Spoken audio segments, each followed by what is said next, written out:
이 아이들이랑 같이 성경 공부를 하려고 했더니 애들 다 도망가고 뭐 저도 왜 하지 마.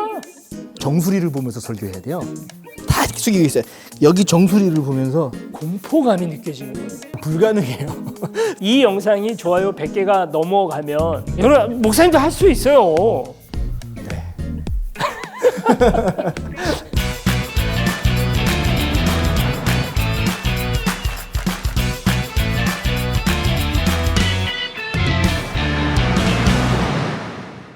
안녕하세요. 안녕하세요. 선을 넘는 목사 김재현 목사입니다. 정영주 목사입니다. 오늘은 우리가 청소년 교회에 대한 이야기를 좀 한번 해보려고 합니다. 청소년들 10대들이요. 예, 10대들. 저는 사실 청소년 교회 사역을 한번 생각해 보면 좀 아무런 기억밖에 없어요. 힘들죠. 아휴.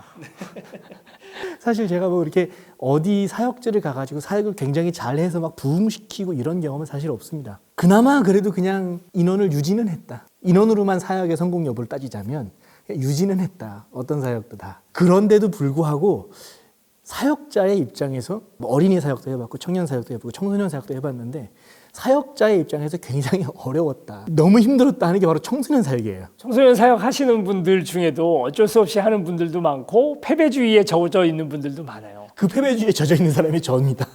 제가 옆에서 목사님 사역하는 걸 예전부터 사역했던 모습들을 봤거든요. 근데 참 청소년을 많이 만나셨어요. 저는 20년 정도 청소년 사역만 한 것 같아요. 그런데 목사님 청소년 사역을 하는 거 보면 좀 신기해요. 가는 곳마다 청소년들의 인원의 부흥도 마찬가지고 신앙적인 부흥들도 청소년 사이에서 많이 일어나는 걸 제가 봤거든요. 그게 어려워요?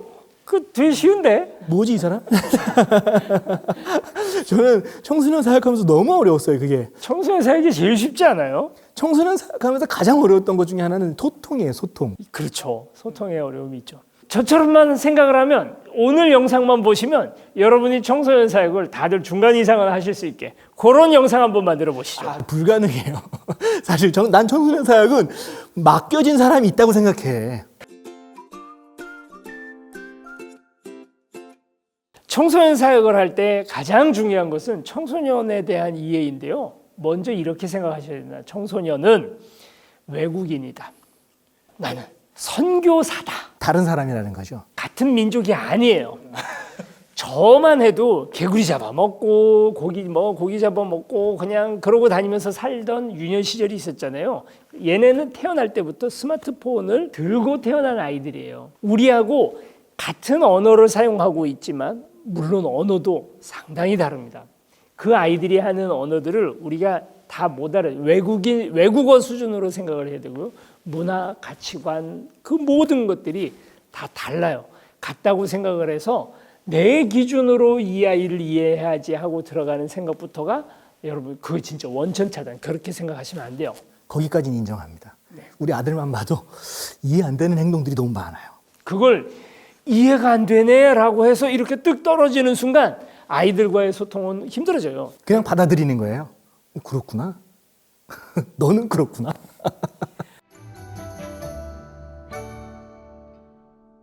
아주 간단한 요령들이 좀 필요한데요. 우리 김 PD님이 제가 처음 사역했을 때 그 교회에서 청소년이었어요. 또 그 교회 몇 명 안 되는 아이들이었지만 그 세대의 아이들을 처음 만나서 아예 청소년부가 없던 교회였거든요. 거기에 청소년부를 처음 시작을 하려고 하니까 너무 힘들더라고요.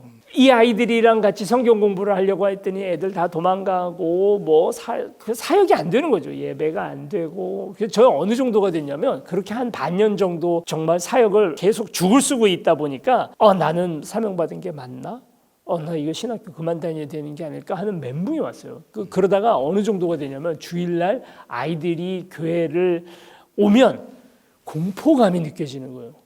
저도 그 마음을 똑같이 느꼈어요. 어떤 마음이냐면 저희 같은 경우에는 아이들이 있어요. 왜냐하면 부모님들이 교회를 다니니까. 제 첫 번째 사역이 청소년 사역이었거든요. 그 이후엔 청소년 사역을 하지 않았습니다. 왜냐하면 아이들 앞에서 설교를 해요. 그러니까 그 아이들 같은 경우에는 도망은 못 가. 부모님들이 다 교회 다니고 있으니까. 근데 문제는 뭐냐면 그 아이들을 대상으로 이제 설교를 하면은 정수리를 보면서 설교해야 돼요. 다 숙이고 있어요. 여기 정수리를 보면서 그때 많이 하는 얘기들이 있잖아요. 야, 저래도 애들이 다 듣는다. 너의 이 말씀을 아이들은 듣고 있다. 그러니 걱정하지 말고 담대하게 다시 말씀을 전해라. 100명이 안 들어도 한 명이 들으면 너는 말씀을 잘 전한 거야. 이런 합리화를 너무 끊임없이 들었어요. 엄청난 공포감이 밀려오는 거예요. 그 사역을 할 때 아이들이 왔다는 것 자체, 교회에 출석했다는 것 자체 공포. 애들이 뭐 10명도 안 되는 아이들이다 보니까 아예 한 명도 안 올 때가 있어요. 그러면 막 하나님 감사합니다. 오늘 애들이 알아서 오늘 예배를 안 드려도 되겠습니다. 라고 할 때 진짜 기쁘더라고요. 제가 근데 그 교회를 다니다가 집사님 한 분이 있는 거예요. 이분은 뭐 이렇게 신앙은 굉장히 좋았는데 태도가 이렇게 경건하거나 이런 분도 아니었어요. 근데 이제 아이들을 불러 모아놓고 이렇게 이야기를 하는데 목사가 얘기할 땐 애들이 전혀 귀를 기울이지 않고 정수리만 보여주던 아이들이 이분이 얘기하면 얘기를 듣는 거예요. 그래서 이제 저는 너무 갈급하니까 나도 저런 능력이 탑재되면 좋겠다. 저분이 어떻게 저렇게 사역을 잘할까 하고 그분이 하는 걸 이렇게 가만히 봤거든요. 그분은 단 한마디도 다음에 이 얘기가 나올 거다라고 생각하는 얘기를 안 하세요. 성경을 우리가 이제 나가서 친구들한테 전도를 좀 해봐라고 하잖아요. 야, 너 전도 좀 해봐. 친구들한테 한번 아이스크림도 사주고 이러면서 전도를 해봐. 이 접근이 이렇게 하는 게 아닙니다. 전도 왜 해? 하지 마. 라고 접근하는 거예요.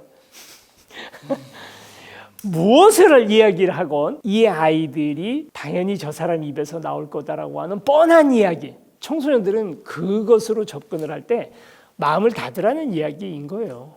근데 저는 그게 공감이 안 돼요. 마음에서. 이게 허락이 안 되는 거야. 그 태도를 벗어나야 돼요. 근데 결론은요. 결론은 성경적으로 가요. 이것을 우리가 쉽게 얘기를 해서 귀납법적 설교라고 얘기할 수 있을 것 같아요. 연역법은 결론을 내놓고 이것이 진리입니다. 이게 왜 진리이냐면 이러해서 이래서 진리입니다. 아셨죠? 봤죠? 이게 진리죠. 귀납법은 그렇지 않아요. 귀납법은 이게 왜 진리일까요? 이거 좀 이상하지 않아요? 이럴 수가 있나요? 용서하라. 이웃을 용서하라고 얘기를 하는데 어떻게 용서할 수 있어요? 난 용서 못하겠어요. 로 가는 거예요. 그게 시작이고요. 그러나 끝에 가면 그래서 용서하라는 겁니다. 로 가는 거죠. 청소년들에게는 철저하게 귀납법으로 가셔야 돼요. 설교를 할 때도 대화를 할 때도 그 아이들이 전도사의 입에서는 이런 얘기들이 나오겠지로 가면 아이들의 마음을 얻지 못해요. 그건 그렇게 어려운 건 아니에요. 아니, 어려워요. 이게 굉장히 어려운 거예요. 왜냐하면 우리가 살아왔던 삶의 태도가 있어요. 특히 나는 모태신앙으로 자랐거든요. 그렇다 보니까 교회에서 당연시되는 걸 계속 살았어요. 그러다가 나도 똑같아. 어느 순간에는 목사 하는 얘기가 다 비슷하지. 전도사 하는 얘기가 언제나 똑같지. 비슷하지. 이렇게 가다가 제가 신앙적 체험을 한 다음에 그 말에 귀 기울이기 시작한 거죠.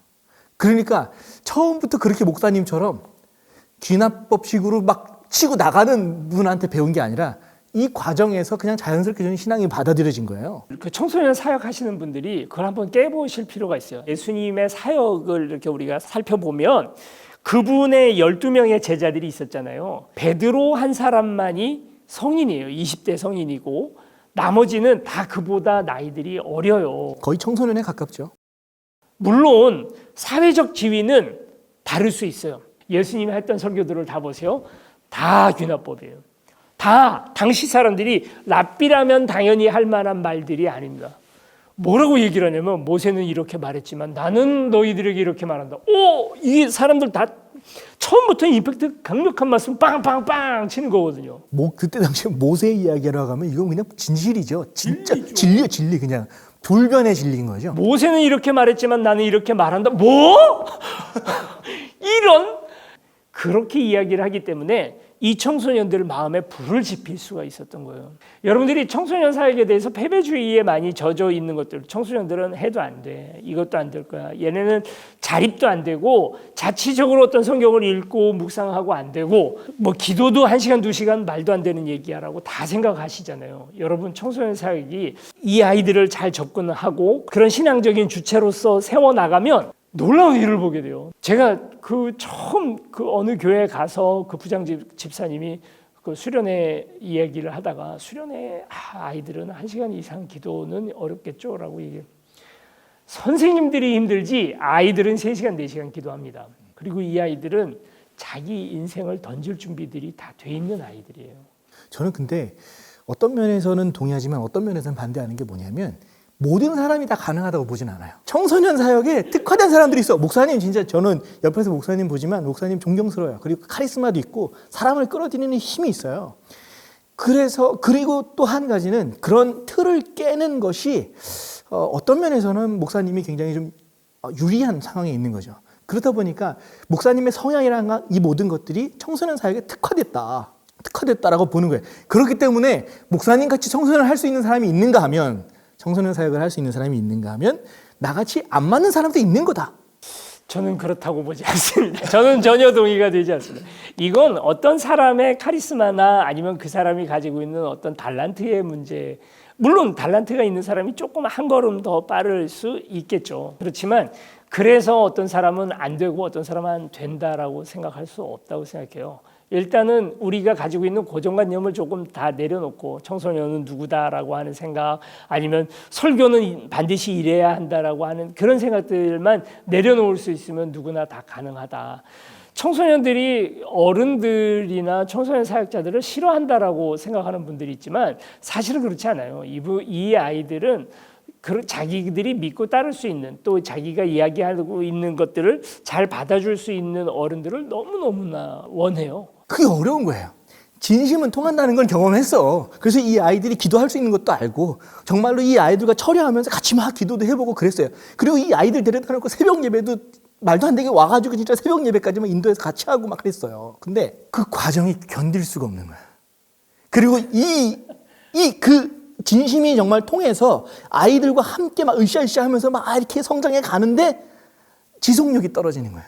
물론 이제 힘든 고비라는 것들은 다 어느 정도 있죠. 열매들이 바로바로 나타나는 건 아니죠.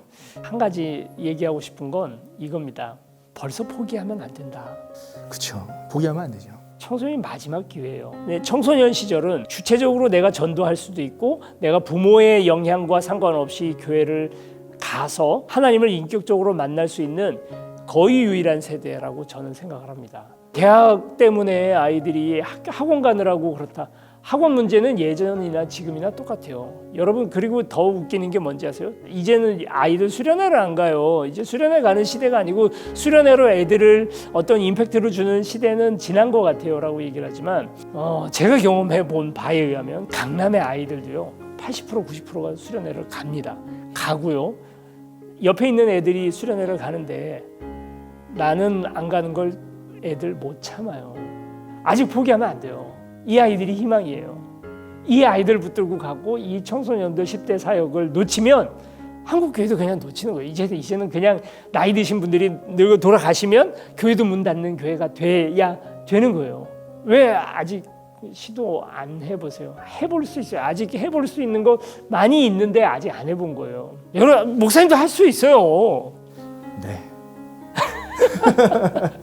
아직 많이 부족해요. 배워야죠. 또 배워야죠. 그 첫 단추는 굉장히 생각보다도 아무것도 아닌 요령일 수 있다. 제 주장입니다. 그러나 어렵다. 이것은 저의 주장입니다. 어렵지 않다. 정말 아무것도 아니다. 오늘은 여기까지 하겠습니다. 여러분, 이게 옛날에 주일학교 영상처럼 반응이 뜨거우면 2부, 3부로 나눠서 해도 좋을 것 같아요. 좋아요 많이 눌러주세요. 제가 좋아요가 이 영상이 좋아요 100개가 넘어가면 설교 어떻게 하는지, 수련회 어떻게 짜볼 건지, 그리고 평소에 방관리 어떻게 할 것인지, 청소년 사역의 이제 미래에 대한 앞으로 대안 뭐 이런 얘기들까지 해가지고 한번 시리즈로 한번 만들어 보고 싶어요. 오늘은 여기까지 할게요. 안녕.